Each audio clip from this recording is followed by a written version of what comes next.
नमस्कार, SBT news में आपका स्वागत है। पेश है 30 नवंबर शनिवार दोपहर 1:15 बजे राजस्थान की 15 बड़ी खबरें। सबसे पहले एक नजर डालते हैं आज की हेडलाइंस पर। 75 ट्रेनी आरएएस को मिली पहली पोस्टिंग। दिसंबर में 2 बार राजस्थान आएंगे पीएम मोदी। भव्य स्वागत की तैयारियों में जुटी भजनलाल सरकार। भूपेंद्र हुड्डा को झटका, खाली करनी होगी सरकारी कोठी। राजस्थान की मंडियों में 1 दिसंबर से 4 दिन रहेगी हड़ताल। और अब खबरें विस्तार से सुनिए। राजस्थान प्रशासनिक सेवा आरएएस के 2 साल के परिवीक्षा काल पर चल रहे 75 चयनितों को जिलों में सहायक कलेक्टर लगाया गया है। इन्हें 24 मई 2024 को 2 साल के लिए परिवीक्षा काल पर चयनित किया था। अब पहली फील्ड पोस्टिंग दी है। ये नए आरएएस अधिकारी 24 मई 2024 से हरिश्चंद्र माथुर लोक प्रशासन संस्थान में प्रशिक्षण ले रहे थे। अब इन सभी को सहायक कलेक्टर प्रशिक्षण पद पर फील्ड में अटैच किया है। सभी को नव पद स्थापित जिलों में 2 दिसंबर को उपस्थिति देनी है। अगले महीने दिसंबर में प्रधानमंत्री नरेंद्र मोदी 2 बार राजस्थान आएंगे। 9 से 11 दिसंबर तक होने वाले राजस्थान इन्वेस्टमेंट समिट के उद्घाटन सत्र में प्रधानमंत्री नरेंद्र मोदी भी हिस्सा लेंगे। राज्य सरकार तैयारियों और व्यवस्थाओं को पूरा करने में मिशन मोड में लगी हुई है। मुख्यमंत्री इस आयोजन की तैयारियों का जायजा भी ले रहे हैं। वहीं 15 दिसंबर को भजनलाल सरकार की पहली वर्षगांठ भी है। राजस्थान सरकार के 1 वर्ष पूर्ण होने के अवसर पर ईआरसीपी का शिलान्यास प्रधानमंत्री नरेंद्र मोदी करेंगे।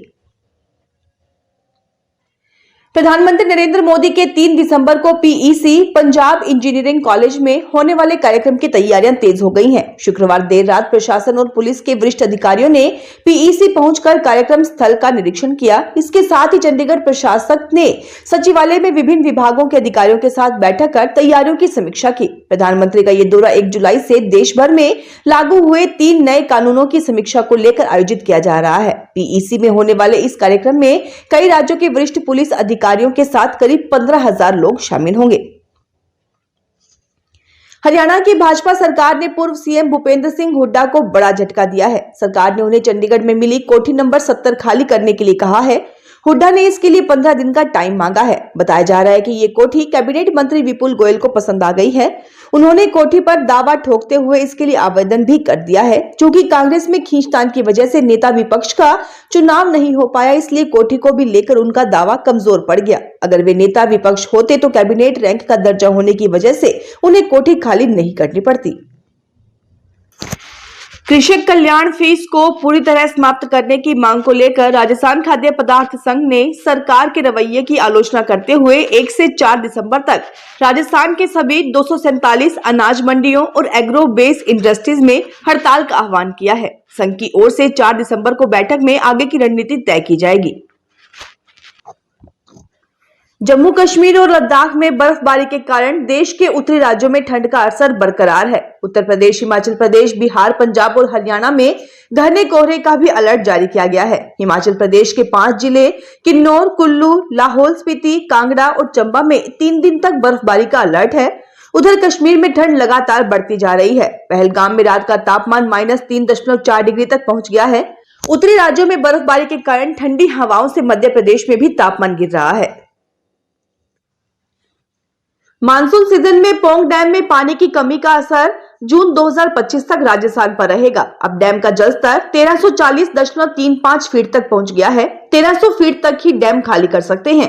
उसके बाद उसकी सुरक्षा को खतरा माना जाता है। इसलिए 10 जनवरी से पहले बीबीएमबी वापस डैम के पानी का रिव्यू करेगा और उसके बाद 11 जनवरी से पानी की बारी तय होगी। दरअसल रबी में हर साल 4 में से 2 समूह में पानी चलाया जाता रहा।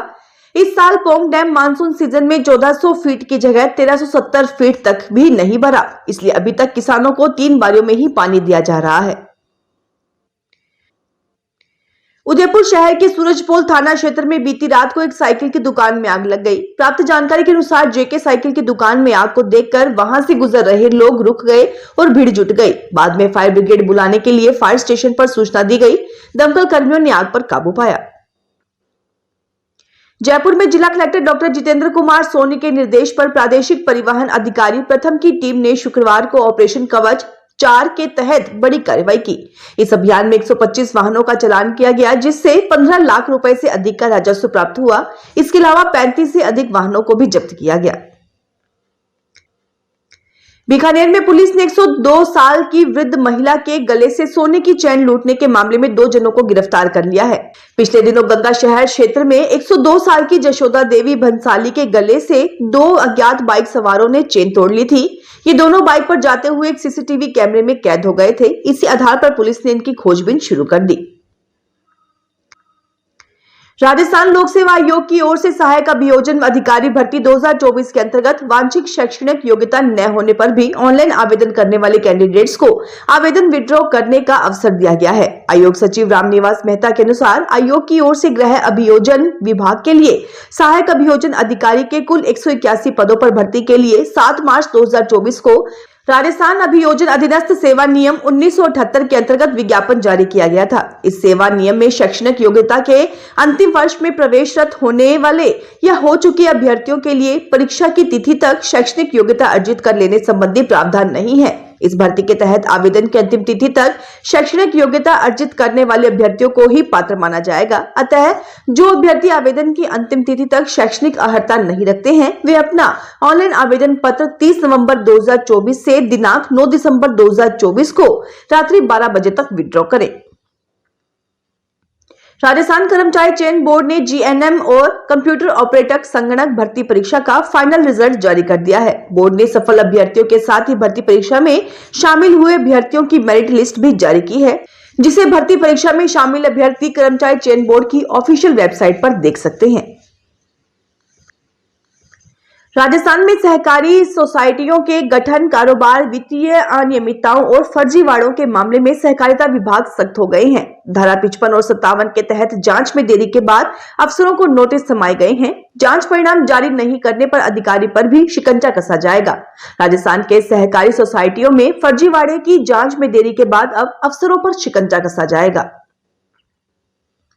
राजस्थान के सीएम भजनलाल शर्मा ने जयपुर को भारी ट्रैफिक से निजात दिलाने के लिए अधिकारियों को प्रभावी कार्य योजना बनाने के निर्देश जारी किए हैं। नगरीय विकास विभाग की समीक्षा बैठक को संबोधित करते हुए राजस्थान सीएम ने कहा कि बढ़ती आबादी के चलते जयपुर में यातायात भार लगातार बढ़ रहा है। ऐसे में क्षेत्र का बेहतर ट्रैफिक प्रबंधन बेहद जरूरी है। सीएम ने रिद्धि सिद्धि फ्लाईओवर, इमली फाटक फ्लाईओवर, सांगानेर फ्लाईओवर से चौरड़िया पेट्रोल पंप तक elevated road, Civil Lines ROB, Rambagh golf club parking की प्रगति की जानकारी भी ली। मदार पालनपुर रेलखंड के मध्य स्थित चित्रासनी करजोड़ा स्टेशनों के मध्य ब्रिज संख्या 864 पर अनुरक्षण कार्य के लिए ब्लॉक लिया गया है। इस कारण रेल यातायात बाधित रहेगा। गाड़ी संख्या 14707 लालगढ़ दादर एक्सप्रेस 3 दिसंबर को लालगढ़ से तो निर्धारित समय से रवाना होगी, लेकिन ये गाड़ी जोधपुर आबू रोड स्टेशनों के मध्य 1 घंटे 45 मिनट देरी से चलेगी। फिलहाल इस बुलेटिन में इतना ही। फिर हाजिर होंगे और बड़ी खबरों के साथ।